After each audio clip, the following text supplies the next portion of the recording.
Karthi Chidambaram, Tamil Nadu, it appears you swept the state. Now we are saying the BJP could win 2 to 3 there. Is this something that suggests that maybe even in Tamil Nadu, the BJP is slowly creeping in? See, I don't know whether you're saying whether BJP is going to win the seats themselves or one of their caste alliance parties are going to win those seats. No, so as per our survey, the BJP. As per our survey, the BJP. In fact, the PMK is 0 as per our survey. See, the exit polls, in my opinion, only show the direction of the election. I don't know whether we can extrapolate the data you have into exact seats.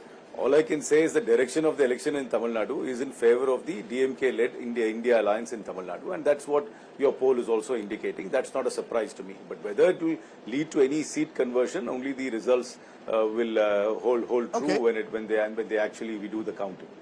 Because Rahul, one of the fascinating seats, and the hot seat that you might want to give us is Coimbatore, where clearly it's showing a close fight. Annamalai, the man who's been seen as the propellant for the rise of the BJP, appears to be in a close fight in a traditionally seat dominated by DMK, AIADMK left.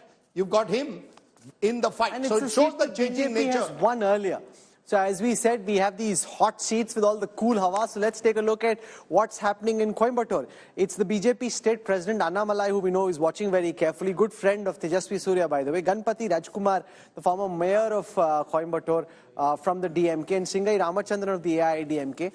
Let's take you through what's happening in this hot seat. It seems here Ganpati Rajkumar of the DMK has the edge. It's a close fight, but as I said, what this tells you is the direction. In the poll, there is an edge. It doesn't mean that this is the definitive winner. So just keep that in mind as you look at all these hot seats. Tejasvi Surya, what I find very fascinating about the Karnataka numbers is just the sharp increase in Vocaliga vote share for the NDA, which happens because the JDS is also now with the BJP, and the fall in the vote share amongst the Vocaligas in the Congress.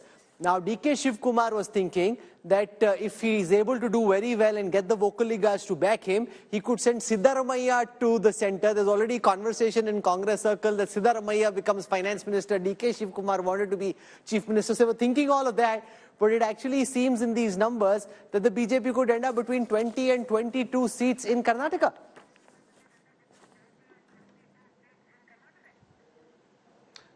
Rahul, even when you were in Bengaluru, I had made it very clear to you where the wins are.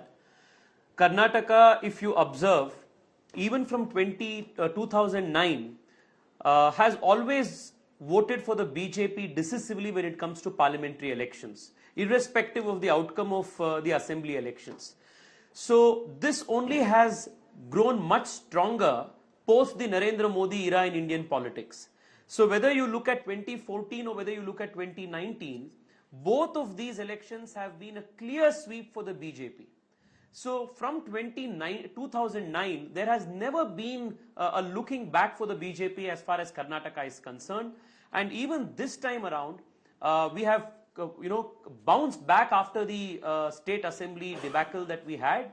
And thanks to the Prime Minister's charisma, the love and affection that he enjoys among the Kannadigas, we have performed exceedingly well. And please do not be surprised if on the 4th of June, even these numbers that you are indicating today are going to be surpassed. Karthi Chidambaram, in Karnataka, the Congress as a state government, you did well in the assembly elections. If the BJP is able to hold on to most of their leads from the 2019 Lok Sabha election, then what does this mean? That even when you have formidable local leaders, you've got the might of the state machine, the BJP riding on the Prime Minister's charisma is still able to win 20-22 seats. This is where the Congress was hoping to be in double digits. I think you are jumping the gun. I think the fact that women are voted in larger number than men in most of the southern states, and the welfare schemes, particularly by the Karnataka government and the Tamil Nadu government, have reached women beneficiaries directly, in my opinion, will have a telling effect in this election. For example, in my own constituency, Sivaganga, 85,023 more women voted than men. And I think women are voting independently and are voting silently, and are perhaps not indicating their voting preference to pollsters like you. So I think that factor needs to be taken in before you come to some sort of conclusions. I take your point, but it's interesting. I went on a bus ride with women. All the women were packed in the bus. It was great because there were just 3 men, and the entire bus, because you get free bus ride, was packed with women. The women told me, we are very happy with these free bus rides. We voted for Mr. Siddaramaiah last year. But we want more. Ye dil mange more. And who's going to give them more? They thought Prime Minister Modi will give them more. Awas milega, kuch aur milega. So Indians want dono haath mein laddu. I remember doing my piece to camera saying at the end, I realized Indian women are more intelligent than men. They know exactly what they want. Dono haath mein Mysore Pak. In Bangalore, they want laddu. Yeah, you know, the fact that they want that Mysore Pak and they want, whatever other dessert. But Rahul Verma, this is a fascinating country. Where else will you get within a year, unlike America, where the same state votes so differently in Lok Sabha and Vidhan Sabha? Karnataka is doing it year after year, election after election. That's true. I think there are some states where you see this national versus state election sort of divergence. But I also want to say, I think we have tried to basically make this woman vote too simplistic, because the whole argument about how women vote is basically centered on that they receive some welfare and then they vote for that party, rather than looking at there are multiple complex factors which might be driving women vote. Safety and security. They might be also sort of voting on leadership, emotive connect, religious sentiments. If men voting is complicated, then women voting should also be considered complicated. Interesting. Tejasvi Surya, a final word from you. I remember coming with you on a run in the morning. You were taking a lot of young people because along with Mahila, the other big voter in this election is Yuva. Are you hoping that Bengaluru, we don't know exact seats at the moment, but are you hoping that in Bengaluru, a lot of the young voters also are looking for Mr. Modi as their prime ministerial choice, unlike in a state election? Absolutely, Rajdeep. And, people are the collective intelligence of the Indian electorate must never be underestimated. People of this country are very clear in making their electoral choices when it comes to state elections and when it comes to national elections. In the national elections, people know that the leadership is different, the narrative is different, the context in which we are voting is different.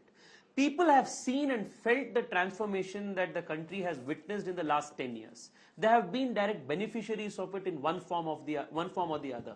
Especially the young people, Rajdeep, and I want to point out to you and the other senior pollsters sitting today there, that both in 2014 and in 2019, the overwhelming majority of the Yuva vote, the youth vote, was in favor of the Prime Minister Modi and in favor of the BJP. And it is going to be the same in 2024 as well. And as far as Bengaluru is concerned, there are 4 seats that Bengaluru, is being discussed: the North, Central, South, and Rural. All of these 4 seats will go to the BJP this time, and the one single seat where the Congress had won in 2019, that is Bengaluru Rural DK Suresh's seat, the BJP will win with a big mandate, even that seat on the 4th of June.